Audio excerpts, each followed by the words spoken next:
Os adventistas do movimento de reforma. A verdade que ninguém te contou. Quem são eles realmente? Vi na terra maior aflição do que nunca testemunhamos. Ouvi gemidos e gritos de aflição, e vi grandes grupos em diligente batalha. Ouvi o troar do canhão, o retinido das armas, a luta corpo a corpo, e os gemidos e orações dos moribundos. O campo estava coberto de feridos e cadáveres. Vi famílias desoladas, em desespero, e opressiva necessidade em muitas habitações. Mesmo agora, muitas famílias estão sofrendo privações, mas isto aumentará. O rosto de muitos estava pálido e desfeito pela fome. Vi que o povo de Deus deve estar estreitamente unido pelos laços da comunhão e do amor cristãos. Unicamente Deus pode ser nosso escudo e fortaleza nesse tempo de calamidades nacionais. Ellen White, 1904. Decifrando o Adventismo. Preparando um povo para o retorno de Jesus. Mas, afinal de contas, se guardam o sábado e acreditam nos testemunhos como nós cremos, por que caminham separados? Vamos entender o que ocorreu no passado? E o porquê dessa divisão permanecer até hoje? Os adventistas do movimento de reforma. Quem são? Como surgiram? Primeiro, temos que fazer uma separação. Eu te aconselho que assista o vídeo até o final. Vai valer a pena, tenha certeza. Existem muitos livros da CPB que são compilações. E esses livros devem ser lidos com cuidado. Porque cada citação dele vem de um artigo, uma carta, algo que a Sra. White escreveu e juntando tudo, pode-se dar uma entonação diferente ao que ela quis dizer naquele exato momento. E se não tomarmos cuidado com isso podemos fornecer um sentido diferente às suas palavras. Por que estou dizendo isso? Porque de maneira injusta muitos, mesmo que sem intenção, se utilizam desses textos de maneira equivocada e acabam fazendo com que os escritos da mensageira entrem em aparente contradição. De uma maneira resumida vou contar para você em que cenário surgiram os adventistas do movimento de reforma. Bem, talvez você já tenha ouvido falar da Assembleia da Associação Geral de 1888 em Minneapolis. Quando Waggoner e Jones, dois pastores adventistas, falaram a respeito da justificação pela fé. A situação da igreja naquela época era de plena apostasia. Ellen White escreveu que temia que a igreja se tornasse uma irmã de Babilônia devido sua união com o mundo. A mensagem de justificação pela fé, Cristo justiça nossa, era justamente para levar a igreja que estava se achando justa a seus próprios olhos a voltar-se para Cristo, atendendo o conselho da testemunha verdadeira e recebendo sua justiça. Sim, o que ocorreu nessa reunião vem de encontro com o que foi dito na mensagem de Laodiceia no livro do Apocalipse. Os líderes da igreja ali presente foram representados em Apocalipse como o anjo, ou seja, o mensageiro da igreja de Laodiceia. Jesus batia a porta de seus corações oferecendo seu colírio, ou seja o poder de seu espírito, para que esses enxergassem sua verdadeira condição espiritual e também oferecia suas vestes de justiça, mas eles eram orgulhosos e confiavam em sua própria justiça, não conseguiam enxergar o estado pecaminoso em que se encontravam e consequentemente a igreja também. Através da mensagem dada pelos dois pastores Jesus batia a porta querendo entrar, pois estava do lado de fora. Porém, houve tumulto na reunião, grande parte não aceitava aquela mensagem e julgavam que estavam conduzindo bem a igreja com suas próprias estratégias e sabedoria. Depois da assembleia, Ellen White juntamente com um pequeno grupo que havia se apoderado da mensagem, começaram a levar de casa em casa a mensagem de Cristo, e os que abriam a porta recebiam sua justiça e eram transformados. Assim sendo, a igreja passava por um tempo de refrigério pela presença do Senhor. Nessa ocasião surge um irmão, ele começa a fazer um trabalho oposto ao que a Sra. White fazia. Elabora um panfleto intitulado Alto Clamor, utilizando-se de cartas particulares de Ellen White para a igreja com o intuito de advertir e corrigir. Ele espalha até mesmo entre os mundanos afirmando que a igreja adventista do sétimo dia era Babilônia. E que o povo deveria sair dela. Era como alguns hoje, aos quais chamamos de desigrejados. Ellen White o repreendeu, dizendo que ele estava fazendo o trabalho de Satanás. Que a igreja estava sendo repreendida e curada por Cristo. Que aquelas mensagens não eram para ser utilizadas por ele para denegrir a imagem da igreja militante. Ela diz que a Igreja Adventista do Sétimo Dia era a única igreja na face da terra que estava tapando as brechas e esse irmão não tinha autoridade para falar contra ela. Pois bem, esse trabalho de Ellen White e alguns poucos irmãos com o tempo infelizmente foi esmorecendo e o mundanismo se tornando forte novamente. Desta feita, ela faz a seguinte declaração: a igreja está em estado laodiceano, Deus não está no meio dela. Ou seja, está do lado de fora, batendo a porta e querendo entrar. Permaneceram firmes na mensagem da justificação pela fé, um pequeno número de pessoas. Esses, pela graça de Cristo e estando em plena comunhão com Ele, reconheceram seu estado pecaminoso e a necessidade da justiça divina para obter um caráter semelhante ao do Senhor, mas eram poucos, uma pequena parcela da igreja. Mas o que isso tem a ver com os adventistas do movimento de reforma, você deve estar se perguntando. Por volta de 1904, Ellen White, percebendo os movimentos das nações, prevê que algo de terrível estava para acontecer no mundo e a Igreja de Deus seria abalada. Ela diz: vi na terra maior aflição do que nunca testemunhamos. Ouvi gemidos e gritos de aflição, e vi grandes grupos em diligente batalha. Ouvi o troar do canhão, o retinido das armas, a luta corpo a corpo, e os gemidos e orações dos moribundos. O campo estava coberto de feridos e cadáveres. Vi famílias desoladas, em desespero, e opressiva necessidade em muitas habitações. Mesmo agora, muitas famílias estão sofrendo privações, mas isto aumentará.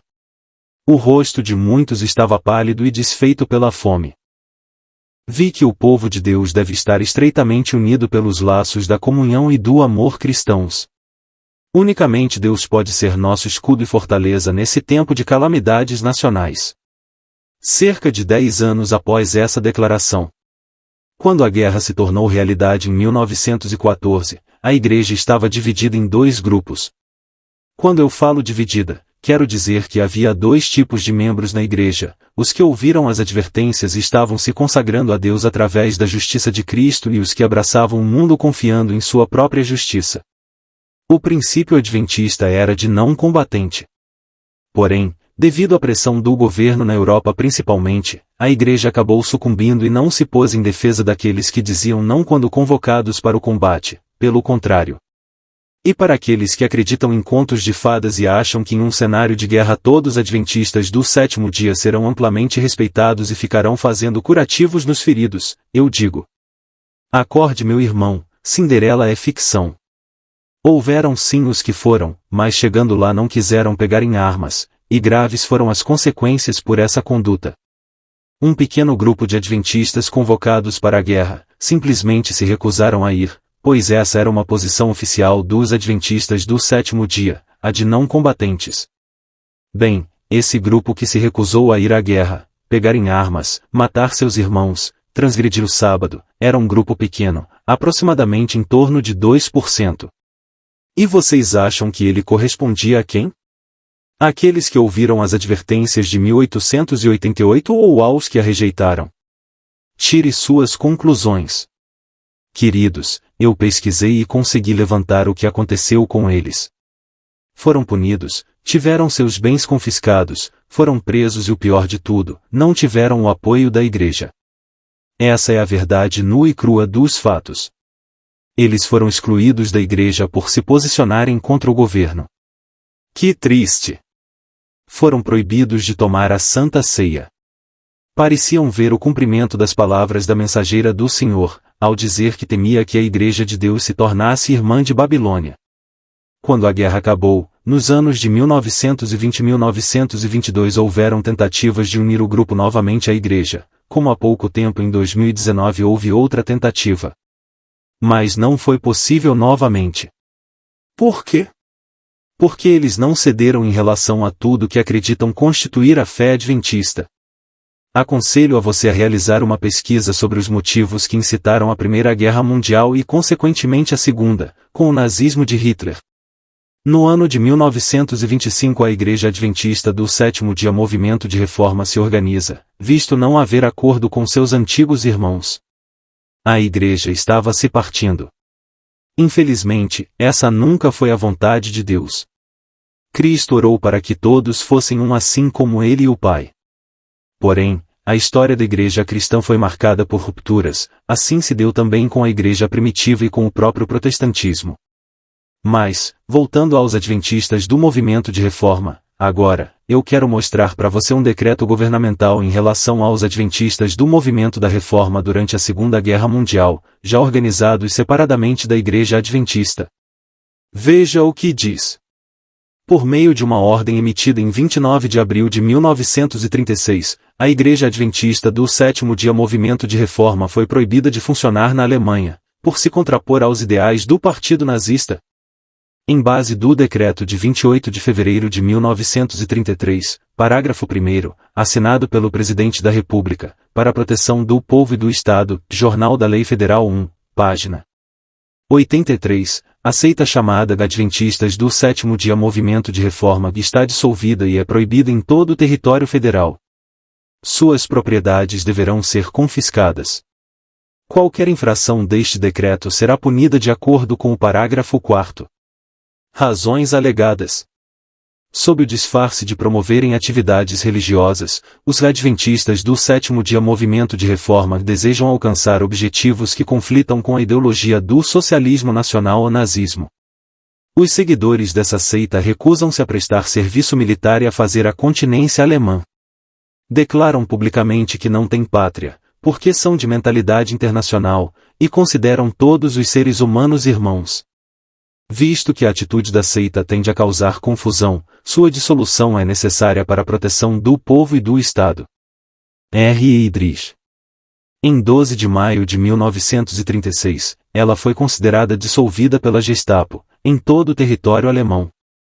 Posteriormente, os líderes da Igreja Adventista do Movimento de Reforma solicitaram, por meio de uma petição, uma audiência com autoridades locais, visando revogar o decreto que tirava-lhes o direito quanto à liberdade de expressão religiosa.